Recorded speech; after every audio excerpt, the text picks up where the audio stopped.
Assalomu alaykum barchaga. Siz ko'rish kerak kanaldasiz. Yangi savollarni kutganmidingiz? Bugun biz siz uchun doimgidek eng ajoyib savollarni tayyorlab qo'yganmiz. Yangi savollarni boshlashdan oldin o'tgan videorolikdagi eng ajoyib kommentariyalarni sizga havola etamiz.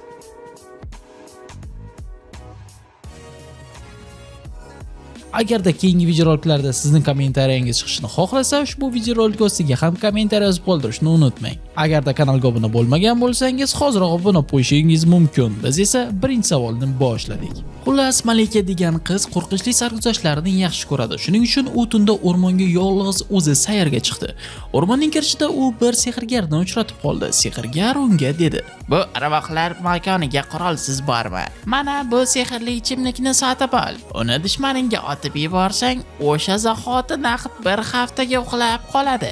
Lekin ehtiyot bo'l. Bitta ichimlik faqat bitta dushmanni uxlatadi." Malikaning puli faqatgina bitta ichimlikka yetdi. U uni sotib oldi-da, yo'lini davom etdi. Bir necha soat o'rmonda yurgandan keyin u endi tong otmasdan ketmoqchi bo'lib turganda, oldidan 3 ta maxluq chiqib qoldi. Vampir va manyak. Xo'sh, Malika endi nima qilish kerak?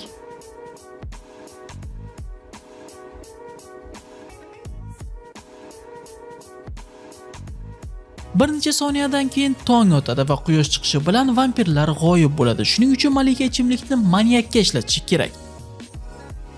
Ertasi kuni Malika ishxonaga kelib, 3 ta hamkasbi bilan salomlashdi. Hammasi ishga sho'ng'ib ketgan. Qarangchi, ulardan qaysi biri tezroq ishlayapti?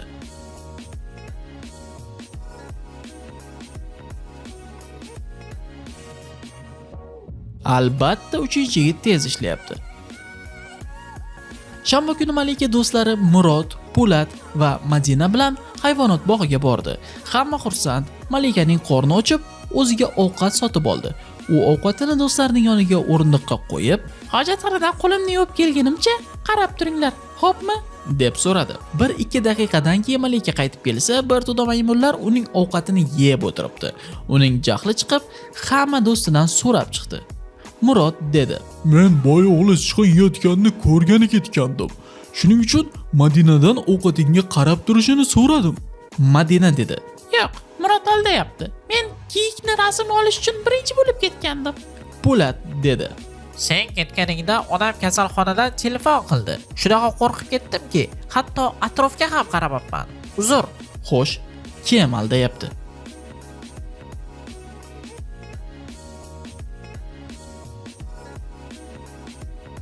Bu yerda Murod aldayapti, chunki boyoqlilar kunduz kuni uxlaydi. Malika avtoturargohga borsa ko'rdiki, kimdir uning mashinasini o'g'irlab ketibdi. Militsiya tezda yetib kelib, mashinaning ko'chaning narigi tomonidan topdi.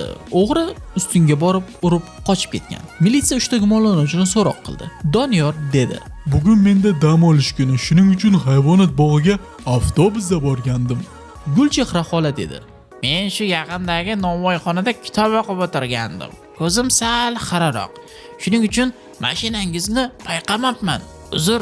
Rustam dedi: "Men kun bo'yi qiz do'stimnikida edim. U shahar atrofida yashaydi va meni supermarketga yuborgandi." Xo'sh, Malikaning mashinasini kim o'g'irlagan?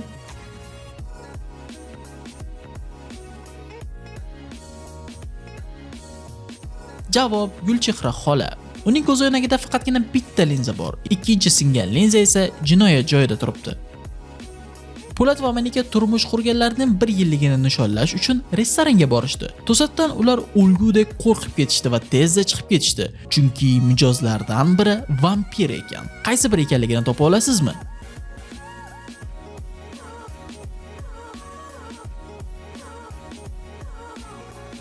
O'ngdagi ayol, uning vampir tishlari ko'rinib turibdi. Yigit esa vampir emas, chunki u sarimsoqlik ovqat yemoqchi.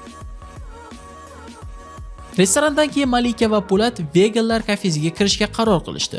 Malika buyurtma berib sumkasini stolga qo'ydi va hojatxonaga ketdi. Qaytib kelsa, kimdir uning sumkasidan telefonni o'g'irlabdi. U 3 ta gumonlanuvchidan so'radi. Po'lat dedi: "Men juda ham afsusdaman. Menga ishdan telefon qilishdi. Gaplash uchun tashqariga chiqqandim."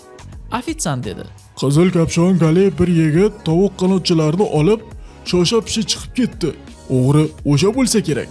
Shahzoda dedi: "Men sizga orqamni o'girib o'ngdagi stolda o'tirgandim. Naushnikda video ko'rayotgandim. Hech narsa ko'rmadim." Xo'sh, bu yerda kim aldayapti?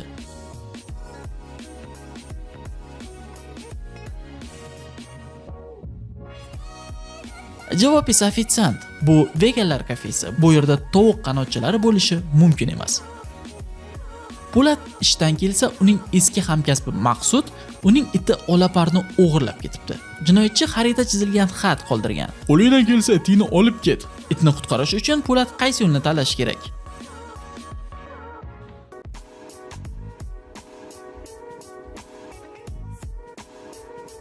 Faqat ikkinchi yo'nalish Po'latni Olaparning oldiga olib boradi.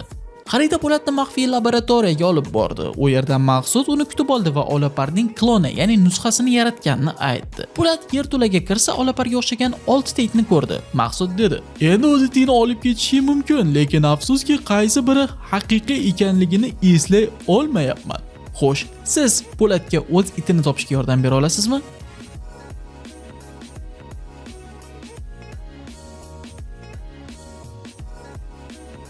Unga ikkinchi it kerak. Qolganlarning hammasida qanaqadir g'alati super kuchlar bor. Po'latning onasi Nodira opa ularning turmush qurganlarini nishonlash uchun ziyofat uyushtirdi. Hamma ketgach, Nodira opa barcha taqinchoqlarni o'g'irlanganini bilib qoldi. U sozandalardan gumon qildi. Qo'riqchi kameralardagi yozuvlarni tekshirib, darhol o'g'rini tanidi. Taqinchoqlarni kim o'g'irlagan?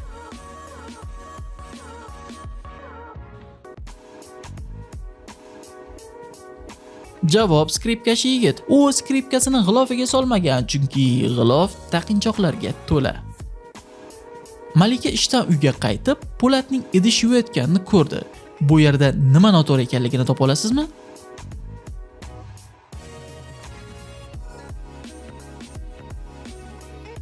Qarang, u qishki qo'lqoplar kiyib olgan. Po'lat oilaviy kechki ovqatga borishni xohlamaydi. U Malikaning oldiga kelib, Azizam, bugun mazam bo'lmayapti. Isitmam chiqyapti shekilli. Po'latning peshonasi issiq edi va Malika unda uyga qolishga ruxsat berdi. Po'lat Malikani qanday aldadi?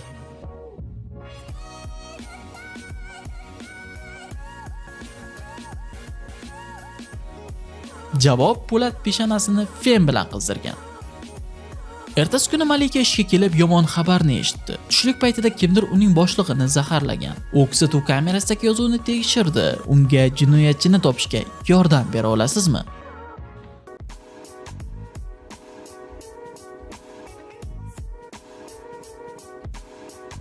Javob: mana bu ayol. U boshliqqa zaharlangan ichimlikni olib kelgan.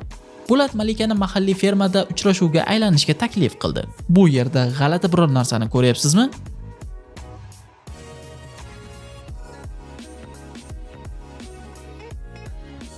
Yigit ot emas, tuya minib turibdi. Fermada Malika Shahlo ismli bir ayolni uchratdi. Bu erkaklardan biri uning eri. Qaysi biri ekanligini topa olasizmi?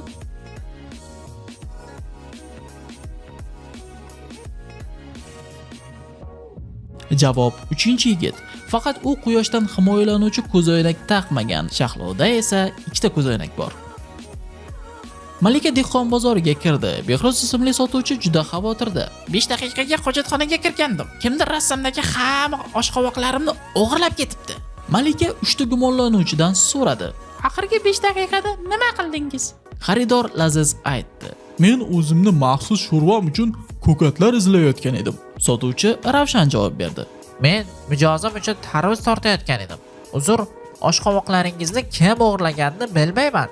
Meva sotuvchisi Shavkat aytdi. Men katta buyurtma olgandim. Shuning uchun yetkazib berish xizmati bilan gaplashayotgandim. Bu yerda kim aldayapti?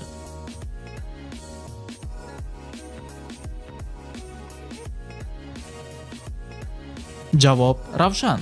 Sababi uning rastasida tarvuzlar yo'q, u faqat yong'oqlar sotadi. Po'lat ularning uy kompyuteridagi 5 xonali parolni o'zgartirishga qaror qildi. U Malika uchun kichik bir ishora qoldirdi. Unga bu kodni topishga yordam bera olasizmi?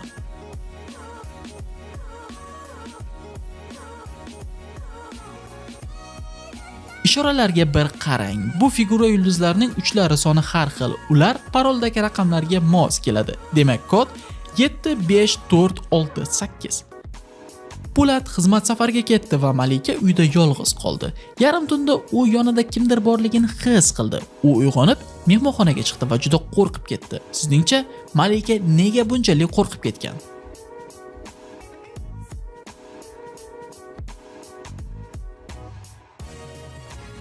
Stolga qarang, uning oyoqlari yo'q va u havoda turibdi. Bu arvoh bo'lsa kerak.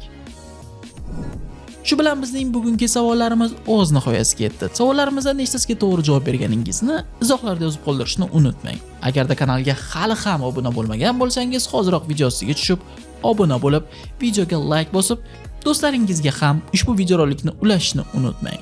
Siz bilan ko'rish kerak kanali bo'ldi. Keyingi videoroliklarda ko'rishguncha sog', omon bo'ling.